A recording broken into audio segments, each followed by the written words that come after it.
Hello नमस्कार दोस्तों। जैसा कि हम पिछला क्लास में ज्योग्राफी का क्लास जो लिए थे उसमें पश्चिमी घाट के बारे में पढ़ाए थे। आज जो हमको पढ़ना है पूर्वी घाट। पूर्वी घाट थोड़ा सा ये पूर्वी घाट के बारे में पढ़ के उसके बाद हमको पश्चिमी तटीय मैदान पढ़ना है और फिर पूर्वी तटीय मैदान। इस प्रकार में ज्योग्राफी का जो भू आकृतिक प्रदेश पढ़ रहे हैं यह मेरा ख़त्म होने वाला है और सिर्फ अब बचेगा लास्ट क्लास और एक क्लास लेंगे जिसमें द्वीप समूह आपको पढ़ाना है। तो चलिए देखते हैं। आप पूरा क्लास निश्चित रूप से देखिए। तो बहुत कम समय में हम अधिक चीज़ बताने का कोशिश करेंगे। आप क्लास का धैर्य बना करके रखिए और पूरा क्लास कीजिए और नोट्स बनाइए। निश्चित रूप से अगर आपका ज्योग्राफी सब्जेक्ट कमज़ोर है तो आप ज्योग्राफी सब्जेक्ट का अच्छा क्वेश्चन बनाने लगेगा और आपका बेसिक भी ज्योग्राफी में अच्छा हो जाएगा। देखिए ये एनसीईआरटी बेस्ड है। आप देखिए इसको क्लास। चलिए करते हैं शुरू। देखिए पूर्वी घाट के बारे में जब भी हम पश्चिमी घाट के बारे में आपको बताए थे, इधर अरब सागर है। कौन सी है? अरब सागर है। इधर अरब सागर और इधर क्या है? बंगाल की खाड़ी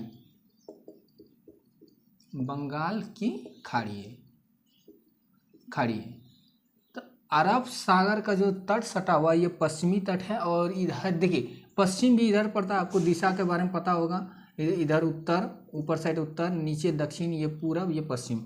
तो पश्चिमी क्षेत्र में जो है यह क्या है? पश्चिमी घाट और पूर्वी घाट। पश्चिमी घाट के बारे में हम पिछला क्लास में बता दिए हैं। अगर आप पिछला क्लास नहीं देखें तो आप जाकर के पिछला क्लास पढ़ लीजिए। नहीं तो अभी इसी में हम फिर पश्चिमी तटीय मैदान पढ़ेंगे तो उसमें फिर पढ़ लेंगे। अब देखिए ये तट जो आपको दिखाई दे रहा है ये तट पूरा यहाँ से लेकर के यानी उड़ीसा से लेकर के तमिलनाडु तक जो है पूर्वी तट फैला हुआ है। पूर्वी तट जो है सतत श्रृंखला में है। मतलब ये जैसे कि आप यानी पश्चिमी तट में पश्चिमी घाट जो है यानी पूर्वी घाट यानी पश्चिमी घाट में हम बताए थे कि यहाँ से लेकर के पहाड़ी यहाँ तक है। लेकिन जो है पूर्वी तट में जो है यहाँ से पहाड़ी जो कटा फटा है अधिक। और पश्चिमी तट की तुलना में ये पूर्वी तट जो है ऊंचाई इसका कम है। आपको पता है कि हाँ हम बताए थे कि जब पश्चिमी घाट पढ़ा रहे थे उसमें बताए थे कि जो नदियां हैं ये नदियां जो है सभी पूर्व की ओर बहती है। ये सब नदियां किधर बहती है? पूर्व की। इससे पता चलता है कि पूर्वी तट जो है पश्चिमी तट की तुलना में कम ऊंचा है। तो वही ये जो है कटा फटा है। इसमें जो है बहुत सब नदियां, महानदी, गोदावरी, कृष्णा, कावेरी नदियां जो है इसको 3-4 भाग में काट दिया है। इसको हम पढ़ेंगे पूर्वी तटीय मैदान में। ये सब पढ़ना है हमको। इसमें देखना है कुछ पहाड़ी है जो आपको याद रखना है। देखिए हम बता दिए इसमें कि यह उड़ीसा से लेकर के तमिलनाडु तक फैला हुआ है विस्तार। यानी इसका जो है विस्तार लिख देते हैं। विस्तार जो कहाँ से है? उड़ीसा से लेकर के तमिलनाडु। इस क्षेत्र की मुख्य नदियाँ जैसे कि इसमें महानदी, कुछ नदी है। उसके बाद फिर पूर्वी घाट में हमको सब नदी पढ़ना है। सही पश्चिमी यानी महानदी, गोदावरी, कृष्णा, कावेरी इत्यादि नदियां जो है पूर्वी घाट की मुख्य नदियां हैं। अब देखिए पूर्वी घाट के मध्य 2 समांतर पहाड़ी पाई जाती है जिसमें पूर्वी पहाड़ी को जो वेलिकोंडा और पश्चिमी पहाड़ी को पालकोंडा। जब हम पठारी इसी चैप्टर में पठारी क्षेत्र जब पूर्वी पठार के बारे में पढ़ा रहे थे तब हम आपको ये पहाड़ी के बारे में बताए थे। ये दोनों पहाड़ी किस राज्य में है ये आपको कमेंट बॉक्स में आंसर देना है। वेलिकोंडा और पालकोंडा जो हम पढ़ाए थे पहाड़ी किस राज्य में है आपको ये कमेंट बॉक्स में आंसर देना है। अब देखिए पूर्वी घाट की प्रमुख पहाड़ी, ये बहुत बार क्वेश्चन आया, आप इस पे ध्यान दीजिए। पूर्वी घाट की प्रमुख पहाड़ी जो उत्तर से लेकर के दक्षिण तक क्रम में विस्तारित है। जैसे देखिए ये एक है सबसे उत्तर में जो है नल्लामलाई है। ये हम आपको यानी पठारी क्षेत्र में पढ़ा चुके हैं। नल्लामलाई, उसके बाद वेलिकोंडा, पालकोंडा, नगारी। ये आपको ये तो याद रखना ही है कि उत्तर से दक्षिण क्रम याद रखना है। और ये भी याद रखना ये पहाड़ी आखिर किस राज्य में, ये भी आपको कमेंट बॉक्स में आंसर देना है कि नल्लामलाई, वेलिकोंडा, पालकोंडा, नगारी पहाड़ी कहाँ स्थित है? आंध्र प्रदेश में। आंध्र आंध्र प्रदेश में स्थित है। ये पहाड़ी कहाँ स्थित है? आंध्र प्रदेश में। अब देखिए उसके बाद उससे नीचे अगर उत्तर से हम आ रहे हैं तो सबसे पहले हमको क्या मिलेगा? नल्लामलाई, उसके बाद वेलिकोंडा। अगर हम चल के आ रहे हैं तब फिर मिलेगा पालकोंडा, उसके बाद नगारी पहाड़ी मिलेगा। जब उससे भी नीचे आएंगे तब मिलेगा हमको जवादी, सेबराय, पंचमलाई और सिरूमलाई। जवादी, सेबराय और पंचमलाई। जैसे ही जवादी में हम प्रवेश करेंगे, पहाड़ी चढ़ना शुरू करेंगे, तब हम यानी तमिलनाडु के सीमा के अंदर चले जाएंगे। तो ये जवादी, सेबराय, पंचमलाई और सिरूमलाई जो पहाड़ी है कहाँ स्थित है? तमिलनाडु में। कहाँ स्थित है? तमिलनाडु में। ये आपको नोट करके याद रखना है। ये पहाड़ी भी बहुत बार पूछा हुआ है कि सेबराय पहाड़ी किस राज्य में पड़ता है। तो आपको ये अगर याद है और आप थोड़ा सा ध्यान दे करके पढ़े हैं तो आपको आप निश्चित रूप से क्वेश्चन बनाइएगा। अब देखिए पूर्वी घाट में यही पढ़ना है। अब जो भी पढ़ना बचा हुआ है अब जो है पश्चिमी तटीय मैदान में पढ़ना है और पूर्वी तटीय मैदान जो है इन दोनों में पढ़ना है। अब देखिए तटीय मैदान आपको बताते हैं किसको बोलते हैं। जब हम पश्चिमी घाट जो पहाड़ी है और उसके बाद समुद्र के तट के बीच ये जो मैदान बच जाता है, जो पश्चिमी घाट ये हो गया और ये देखिए ये पूर्वी घाट हो गया। ये पश्चिमी घाट और पूर्वी घाट के बीच जो ये क्षेत्र बच जाता है, ये क्षेत्र क्या है? पश्चिमी तटीय मैदान। इसका निर्माण जो होता है यानी समुद्र की लहर द्वारा जो मिट्टी ले लीजिए और जो भी पेड़ पौधा या अवांछित जो भी पदार्थ है वह यानी तरंग द्वारा जो इसके बहाव से नीचे किनारे पर आते रहता है, जिससे कि यहाँ किनारे पर जमा होकर के एक मैदान जैसा बन जाता है, जिसे हम बोलते हैं तटीय मैदान।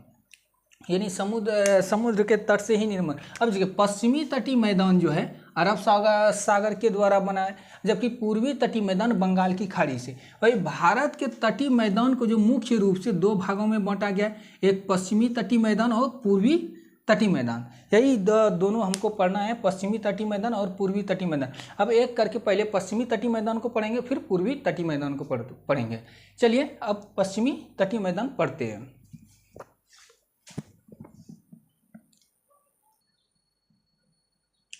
चलिए पश्चिमी तटीय मैदान के बारे में देखते हैं। देखिए पश्चिमी तटीय मैदान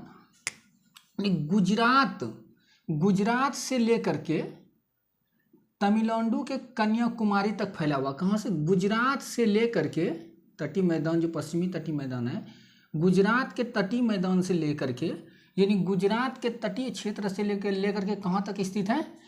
तमिलनाडु के कन्याकुमारी क्षेत्र में। देखिए पश्चिमी तटीय मैदान जो है इसको जो है ना मुख्य रूप से 4 भागों में विभाजित किया गया है। पश्चिमी तटीय मैदान को 4 भागों में विभाजित किया गया। एक गुजरात का क्षेत्र आ गया, उसके बाद फिर एक ये महाराष्ट्र वाला, एक कर्नाटक वाला और फिर एक केरल वाला तट आ जाता है। तो ये तट आपको याद रखना है। ये अधिकतर जो इसका क्वेश्चन आता है तो पूछता है गुजरात के तटीय मैदान को किस नाम से जाना जाता है। तो उसी में आप देखिए हम यहाँ लिखे हुए हैं कि इसका विस्तार जो है गुजरात से लेकर के तमिलनाडु तक है। इसे मुख्यतः 4 भागों में विभाजित किया गया है। पहला जो ऊपर में है ये गुजरात, आपको पता है ये गुजरात का क्षेत्र है।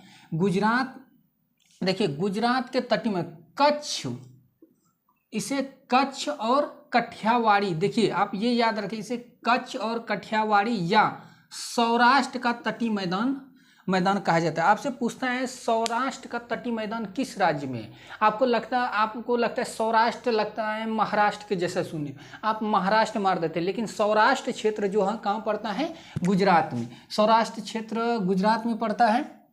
अब देखिए कच्छ या कठियावाड़ी तट या सौराष्ट्र के तट।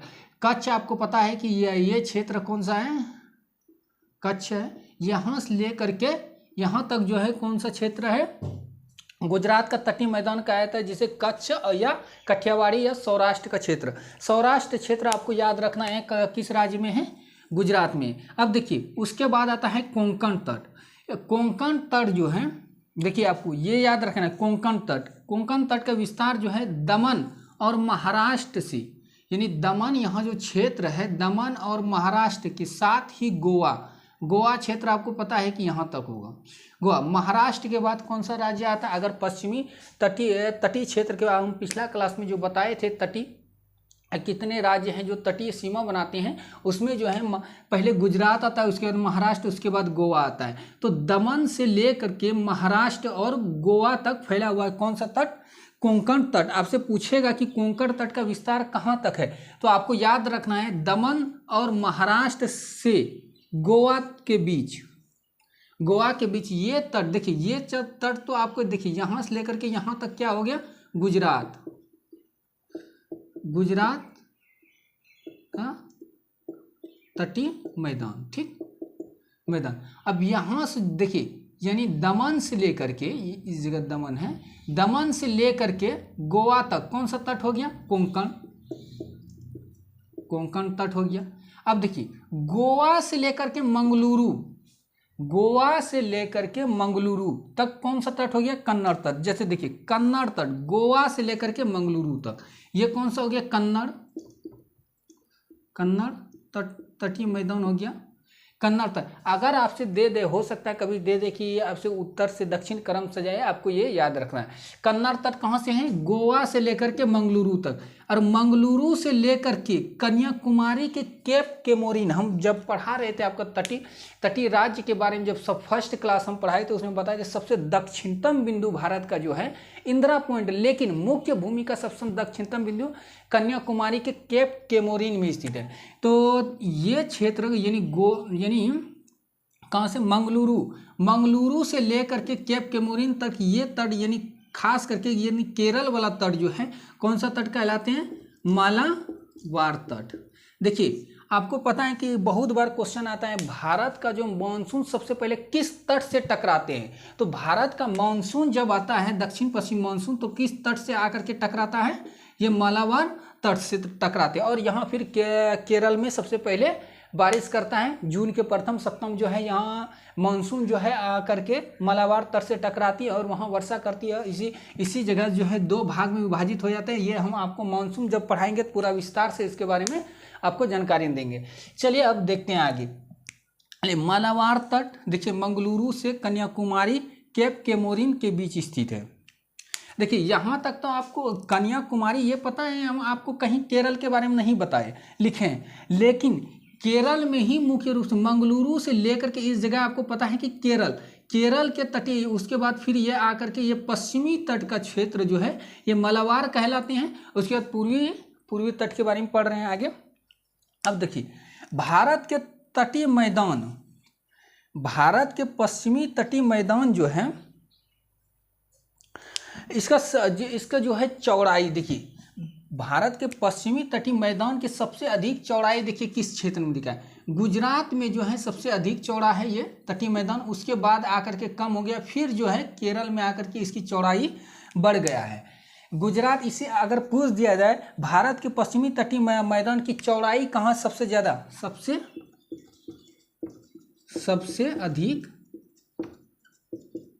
अधिक चौड़ाई गुजरात, फिर कम हो करके फिर पुणे जो है इसका थोड़ा सा चौड़ा अधिक हो गया है केरल में आकर के। ये आपको थोड़ा सा याद रखना है। अब देखिए ये बहुत ही यानी ये आपको VVI हो गया, पूछेगा कि कोंकण के तटीय मैदान पर मुख्यतः किस प्रकार का कौन वृक्ष पाए जाते हैं? मुख्यतः जो वृक्ष कौन वृक्ष? साल और सागवान,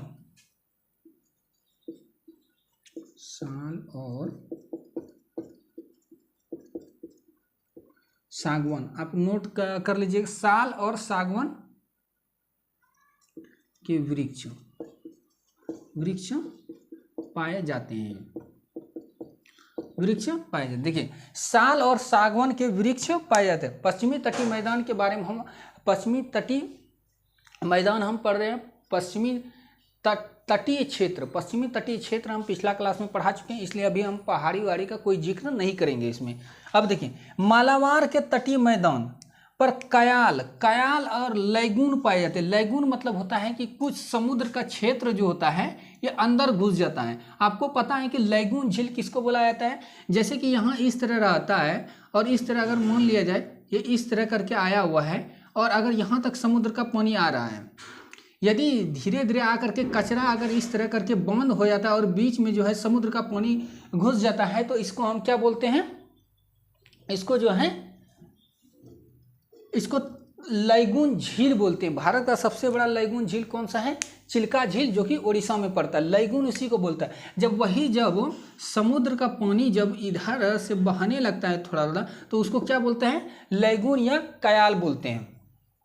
लैगून या कयाल पाए जाते हैं। यह जो है अधिकतर मालाबार क्षेत्र यानी केरल के क्षेत्र में पाए, जो कि मछली पकड़ने के लिए प्रसिद्ध है और यह जल परिवहन का भी कार्य किया है। जब साइड में जब यानी पानी अंदर में समुद्र का पानी घुस जाता है तो उसे नाव भी चलता है और उसमें परिवहन का भी कार्य होता है। और यह देखने में बहुत अच्छा दृश्य होता है, वह पर्यटन के लिए भी प्रसिद्ध होता है। वही बात हम यहाँ लिखे हुए हैं। ये एग्जाम के व्यूज़ नहीं है, लेकिन आपका जानकारी के लिए जानना जरूरी है। अब देखिए ये आपको भी बहुत बार क्वेश्चन है, ये भी VVI है।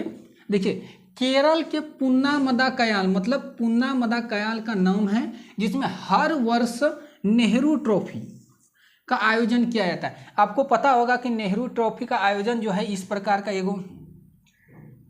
इस तरह करके एगो नाव रहता है, जिसमें दोनों पार में बहुत सब आदमी बैठ के एकदम वो रेस जो किया जाता है, नाव वाला रेस, इसी को नेहरू ट्रॉफी नाम से जाना जाता है।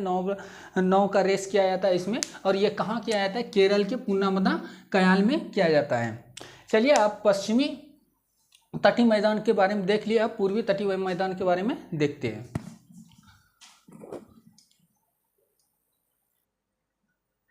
चलिए देखते हैं पूर्वी तटीय मैदान के बारे में।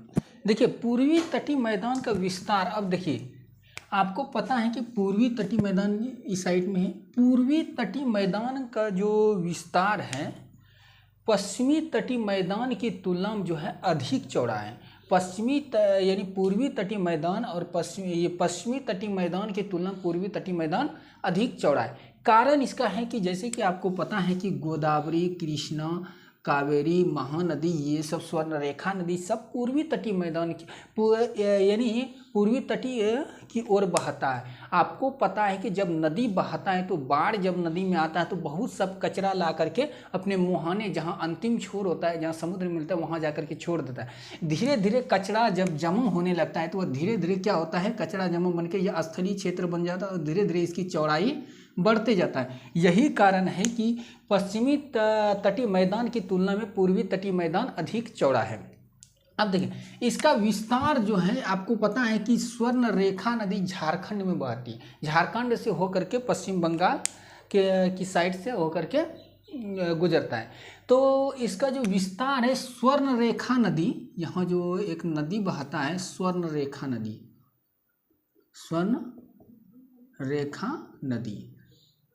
स्वर्णरेखा नदी से लेकर के इसका विस्तार जो है कहाँ तक है? स्वर्णरेखा नदी से लेकर के कन्याकुमारी तक। स्वर्णरेखा नदी से लेकर के इसका विस्तार कहाँ है?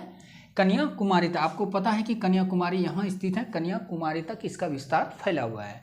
अब देखिए आगे, देखिए वही लिखे हैं, इसका विस्तार स्वर्णरेखा नदी से लेकर के कन्याकुमारी। आपको याद रखना है कि स्वर्णरेखा नदी यहाँ है। अधिक देखिए फिगर जो है, हमारा माइंड जो है फिगर अधिक कैच करता है और थोड़ा सा पढ़ा हुआ थोड़ा कम याद रहता है, लेकिन आप प्रैक्टिस अगर कीजिएगा तो वो भी याद रहेगा। अब चलिए देखते हैं आगे। देखिए अब देखिए इसे 3 भागों में बांटा गया है। पूर्वी तटीय मैदान जो है इसको जो है कितने भागों में? 3 भागों में। ये एक नदी कौन सा आया है? स्वर्णरेखा नदी। स्वर्णरेखा नदी के बाद आपको पता है कि उड़ीसा में जो है महानदी है, एक महानदी, यानी महानदी। अब देखिए ये उड़ीसा क्षेत्र में आता है। स्वर्णरेखा नदी से लेकर के महानदी के बीच का जो क्षेत्र है उसे क्या बोलते हैं? देखिए उत्कल तट। आपको पूछ देगा उत्कल तट कहाँ से कहाँ तक विस्तारित है। अगर आपको नदी पूछ दिया जाए तो आप क्या बोलिएगा? स्वर्णरेखा नदी से महानदी के बीच का जो क्षेत्र है उसे क्या बोलते हैं? उत्कल तट। उत्कल तट जो है मुख्य रूप से उड़ीसा में पड़ता है। आपको ये भी दे सकता है कि सबसे उत्तर की ओर, पूर्वी तट में सबसे उत्तर की ओर कौन सा तट है? तो कौन सा तट है? उत्कल तट। उत्कल तट का विस्तार कहाँ है? स्वर्णरेखा नदी से लेकर के महानदी। आपको पता है कि महानदी जो है कहाँ पड़ता है? उड़ीसा में पड़ता है। हाँ, उड़ीसा में पड़ता है। अब देखिए यह क्षेत्र क्या कौन सा तट कहलाता है? उत्कल तट। अब देखिए उत्कल तट के बाद आता है उत्तरी सरकार तट, उसका नाम है, इसमें नाम में तो कोई चीज़ रखा नहीं रहता है। देखिए अब आता है उत्कल तट के बाद उत्तरी सरकार तट। अब देखिए महानदी से लेकर के इस जगह है कृष्णा नदी, महानदी से लेकर के कृष्णा नदी, और नीचे है कृष्णा नदी, महानदी से लेकर के कृष्णा, यहाँ लिख देते हैं कृष्णा। आपको पता है कि कृष्णा नदी का विस्तार जो आंध्र प्रदेश में है, महानदी से लेकर के कृष्णा नदी, ठीक, कृष्णा नदी इस तट उत्तरी सरकार तट जो है महानदी से लेकर के कृष्णा नदी के बीच स्थित है। यह उड़ीसा में के कुछ भाग और आंध्र प्रदेश के कुछ भाग में पड़ता है। यानी उत्तरी सरकार तट, सबसे पहले कौन सा तट? उत्कल तट, उसके बाद उत्तरी सरकार तट, उसके बाद कौन सा तट आ जाएगा?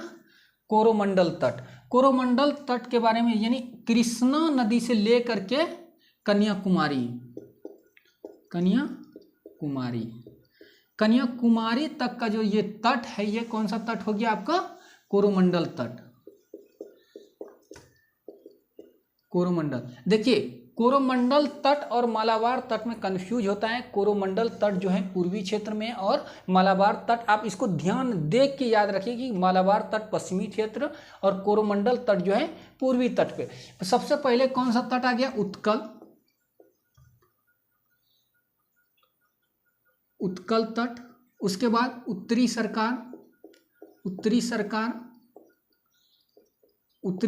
उसके बाद कौन सा आ गया? कोरोमंडल तट। आपको ये याद रहे, उसके बाद स्वर्ण रेखा, महानदी, कृष्णा, कन्याकुमारी, उसके बाद उत्कल तट, उत्तरी सरकार तट, उसके बाद कोरोमंडल तट। अब देखिए ये वही हम यहाँ लिख दिए हैं कि कोरोमंडल तट जो है कृष्णा नदी से कन्याकुमारी तक आंध्र प्रदेश और तमिलनाडु क्षेत्र में पड़ता है। अब देखिए पूर्वी तटीय मैदान जो है, इसमें जब आपको हम जब मानसून पढ़ाएंगे तो अभी थोड़ा तो पूरा डिटेल में पढ़ाएंगे, अभी थोड़ा सा जान लीजिए। जब जो मानसून जब यहाँ से गुजरता है, आपको बताया अभी कि सबसे पहले मानसून जो है जून के प्रथम सप्ताह में जो है केरल के मलाबार तट पर टकराती हैं और टकरा करके दो भागों में विभाजित हो जाता है। एक भाग यानी गुजरात के तरफ चला जाता है महाराष्ट्र की ओर, एक भाग बंगाल की खाड़ी की ओर इधर चला जाता है। और जब ये क्षेत्र इधर जो वर्षा करते हुए जाता है, देखिए दक्षिण पश्चिम मानसून जो है ये वर्षा करते हुए गई, लेकिन जब इधर से मानसून जब लौटता है मानसून, तब ये बंगाल की खाड़ी से पानी लेकर के ये जो है ये कोरोमंडल तट और पूर्वी क्षेत्र में वर्षा करती है। यानी मुख्य रूप से कोरोमंडल तट पर वर्षा। आपको पता है कि ये क्वेश्चन बहुत बार आया है कि लौटते हुए मानसून से किस तट पर वर्षा होती, तो किस तट पर? ऑप्शन क्या रहता है? कोरोमंडल तट पर। कोरोमंडल तट पर लौटते हुए मानसून से वर्षा होते हैं। वहीं हम लिख दिए हैं कि पूर्वी तटीय मैदान जो है पूर्वी तटीय मैदान को दक्षिण पश्चिम मानसून तथा उत्तर पूर्वी मानसून दोनों से वर्षा प्राप्त होती है। यहाँ की जो कावेरी नदियाँ हैं ये साल भर बहती है। यही कारण है कि उस नदी का जो मुहाना होता है उसमें दक्षिण पश्चिम मानसून और उत्तर पूर्वी मानसून दोनों से वर्षा प्राप्त होती है। मानसून जब हम पढ़ेंगे निश्चित रूप से ही बहुत अच्छा से, और कोई ऐसा नहीं रहेगा आपसे मानसून से कोई क्वेश्चन छूट जाए, बहुत अच्छा से पढ़ेंगे मानसून। अभी थोड़ा सा बता दिए इस तरह करके, क्योंकि हम मानसून अभी नहीं पढ़ रहे हैं। अब देखिए इस क्षेत्र में जो है यानी पूर्वी तटीय मैदान जो इस क्षेत्र में चिकनी मिट्टी पाई जाती है। कौन सा मिट्टी पाई जाती है? चिकनी मिट्टी पाई जाती है, जो कि मुख्य रूप से चावल, देखिए यानी इस क्षेत्र में चिकनी मिट्टी पाए जाते हैं जो चावल के लिए प्रसिद्ध, चावल का प्रसिद्ध छोड़िए, चावल का उपज अधिक होता है। इस क्षेत्र चिकनी मिट्टी होने के कारण यहाँ चावल की खेती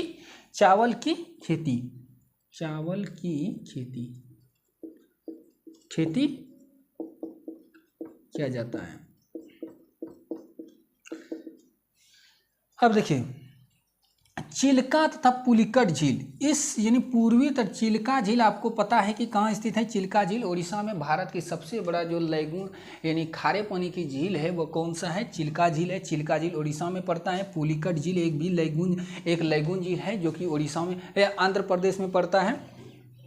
यह पूर्वी तटीय मैदान के प्रमुख जो है क्या है?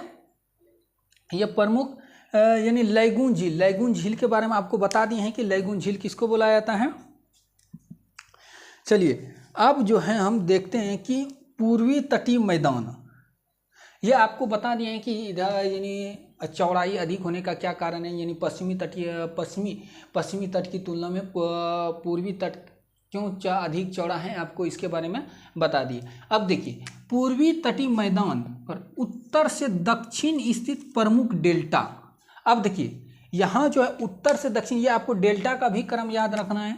Mahanadi delta, Godavari delta, Krishna delta और कावेरी डेल्टा, ये डेल्टा आपको क्रम में याद रखना है। सबसे ऊपर में कौन सा है, महानदी डेल्टा। महानदी डेल्टा किस राज्य में हो सकता है, आपको पता है कि महानदी पर भारत का सबसे लंबा बांध हीराकुंड बांध किस नदी पर स्थित है, महानदी पर। कहाँ, किस राज्य में, उड़ीसा में। तब महानदी का जो डेल्टा होगा किस राज्य में होगा, उड़ीसा में होगा, उड़ीसा हो गया। अब देखिए अब है गोदावरी डेल्टा। गोदावरी उड़ीसा के बाद कौन सा राज्य आएगा, आंध्र प्रदेश। कौन सा राज्य आएगा, आंध्र प्रदेश। गोदावरी डेल्टा कहाँ स्थित है, सबसे पहले महानदी, उसके बाद गोदावरी डेल्टा, उसके बाद कृष्णा डेल्टा। कृष्णा डेल्टा किस राज्य में आ सकता है, कृष्णा नदी की किस राज्य में है, आंध्र प्रदेश में ही स्थित है। कहाँ, आंध्र प्रदेश। अब देखिए कावेरी डेल्टा, कावेरी नदी जो है तमिलनाडु में बहती है, तो डेल्टा का निर्माण कहाँ करेगा, तमिलनाडु में। ये कहाँ हो गया, तमिलनाडु। ये डेल्टा आपको क्रम में याद रखना है। उम्मीद करता हूँ आज जो हम पश्चिमी तटीय मैदान और पूर्वी तटीय मैदान और पूर्वी तट जो पढ़ाए आपको बहुत अच्छा लगा होगा। बहुत चीज़ आपको नया सीखने के लिए भी मिला होगा। अगर आपको अच्छा लगा क्लास तो आप लाइक कीजिए और शेयर कीजिए। अगर सब्सक्राइब नहीं किए हैं तो आप सब्सक्राइब भी कर लीजिए। मिलते हैं अगला क्लास में। चलिए।